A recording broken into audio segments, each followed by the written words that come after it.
Hello friends, welcome back to my channel. তো কেমন আছেন আপনারা? আজকে আমি এই ড্রামার পরের এপিসোডটি নিয়ে হাজির হয়েছি আপনাদের সামনে। এক্সপ্রেশন স্টার্ট করার আগে আপনাদের কাছে রিকোয়েস্ট, প্লিজ চ্যানেলটিকে সাবস্ক্রাইব করে আমাকে সাপোর্ট করবেন। আর হ্যাঁ, ভিডিও যদি ভালো লেগে থাকে লাইক আর কমেন্ট করতে ভুলবেন না। তো চলুন এক্সপ্লেনেশন স্টার্ট করা যাক। আগের এপিসোডের লাস্টে আমরা দেখেছিলাম এখানে লি নিজেকে কন্ট্রোল করতে পারে না আর সে ইউবিকে হাগ করে নেয় গিয়ে। অ্যান্ড এখানে ইউবি একটু অবাক হয়, বাট যখনই সে টেবিলে পড়ে থাকা ডিএনএ টেস্টের রিপোর্ট দেখে তখন সে বুঝতে পারে যে লি সবটা জেনে গেছে। আর সে বুঝতে পারছিল না যে সে কি বলবে, বাট কিছুক্ষণ পর সে লিকে তার থেকে দূরে ঠেলে দেয় আর বলে, আচ্ছা তার মানে তুমি সবটা জানতে পেরে গেছো যে আমি জং জিবি, আর এখন তো তুমি আমাকে ভালোবাসতেও শুরু করেছো। কি ব্যাপার বলো তো? এখন কি তোমার আমাকে ইরাও থেকে বেশি অ্যাট্রাকটিভ লাগছে? দেখো আমি কত বদলে গেছি, বাট আজও তুমি বদলাওনি, সেই দুমুখো সাপের মতো রয়ে গেলে। পুরনো জিনিসকে ছুড়ে দাও নতুন জিনিস পেলে।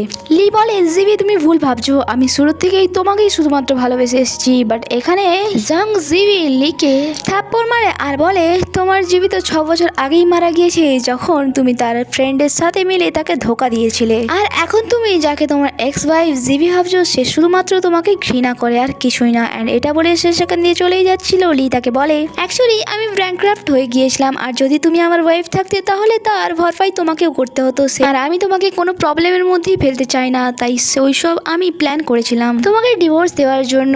বাট জিবি বলে, এটা কোনো কারণ হলো না ডিভোর্স দেওয়ার। তুমি আমাকে বলতে পারতে, আমরা দুজন মিলে এই প্রবলেমটা সলভ করতাম। এভাবে ধোকা দেওয়ার কোনো দরকারই ছিল না। তার এই কথার লির কাছে কোনো অ্যান্সার থাকে না।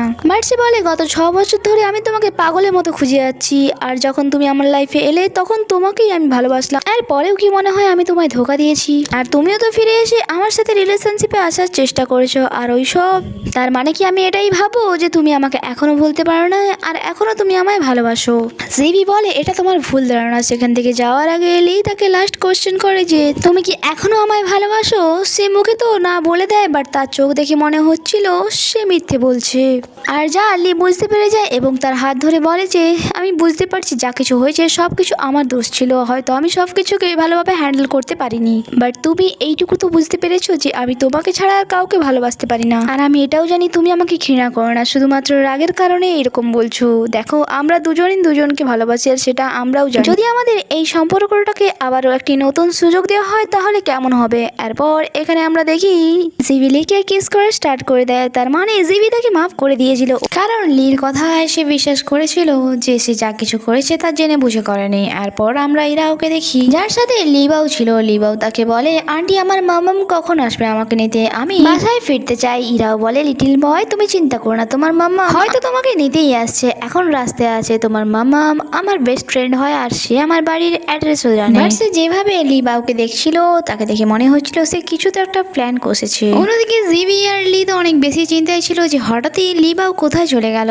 আর সেখানে লি সাঙ্গ চলে এসেছিল। তারা তাকে সান্ত্বনা দেয় যে তুমি চিন্তা করো না, আমরা সবাই মিলে তাকে খুঁজে নেব। অ্যান্ড তাকে বাসার আশেপাশে খুঁজতে বলে তার দুজনে কিন্ডার গার্ডেনে লিবাওকে খুঁজতে চলে যায়। কিছুক্ষণ পর জিবির কাছে ইরাওয়ের কল আসে আর তাকে বলে, তোমার ছেলে লিবাও এখন আমার কাছে আছে, আর তুমি যদি তাকে ঠিকঠাক দেখতে চাও তাহলে আমার দেওয়া অ্যাড্রেসে চলে আসো। আর হ্যাঁ, যদি তুমি এই ব্যাপারে পুলিশকে ইনফর্ম করতে চাও বা অন্য কাউকে নিয়ে আসো তাহলে তোমার ছেলের কি হবে সেই ব্যাপারে তুমি কিছুটা হলেও আন্দাজ করতে পারছো। জি বলে, আমি কথা দিচ্ছি কাউকে কিছু বলবো না, বাট তুমি লিবাওয়ের কোনো ক্ষতি করো না, তোমার শত্রুতা আমার সাথে। আর কল কাট হওয়া মাত্র এসে বিনা দেরি করে ইরাওয়ের দেওয়া অ্যাড্রেসে পৌঁছে যায়। আর যাওয়া মাত্র ওই সে লিবাওকে খুঁজলো। ইরাও বলে, ওয়েট তুমি তো এমনিতেও তোমার ছেলে লিবাওকে পেয়ে যাবে যদি আমার কথা মতো চলো। তার আগে তুমি আমার স্টোরি শোনো। ছোটবেলা থেকে এই লিগে আমি লাইক করি, অ্যান্ড আমি এটাও ভেবেছিলাম যে তার সাথে আমার বিয়ে হবে। সে তো শুধুমাত্র তোমাকে এক সিস্টারের মতো ট্রিট করতো, বাট হঠাৎই তুমি তার ওয়াইফ হয়ে গেলে। আসলে তুমি আমার আর লিবুহানের মাঝে এসেছো আর তাকে আমার থেকে ছিনিয়ে নিয়েছো।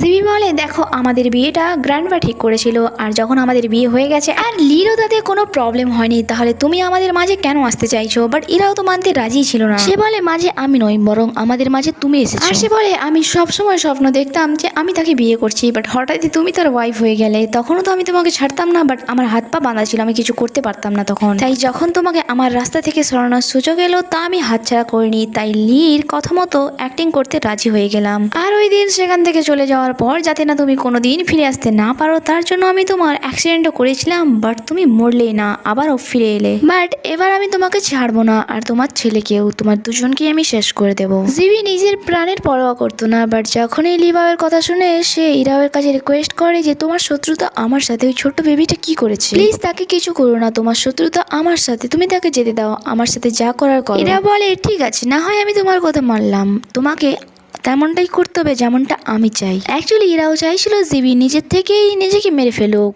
আর সেখানে তার নাইফ ছুড়ে দেয় আর বলে তুমি নিশ্চয়ই বুঝতে পারছো তোমাকে কি করতে হবে, কারণ বুদ্ধিমানদের জন্য এছাড়াই যথেষ্ট হয়। এখানে জিবির কাছে আর কোনো অপশন ছিল না লি বাবুকে বাঁচানোর। আর এখানেই এই এপিসোডটি শেষ হয়। আগে কি হয় তা তো আমরা আগের এপিসোডেই জানতে পারবো। দেখা হচ্ছে পরে এপিসোডে। Stay connected, tata.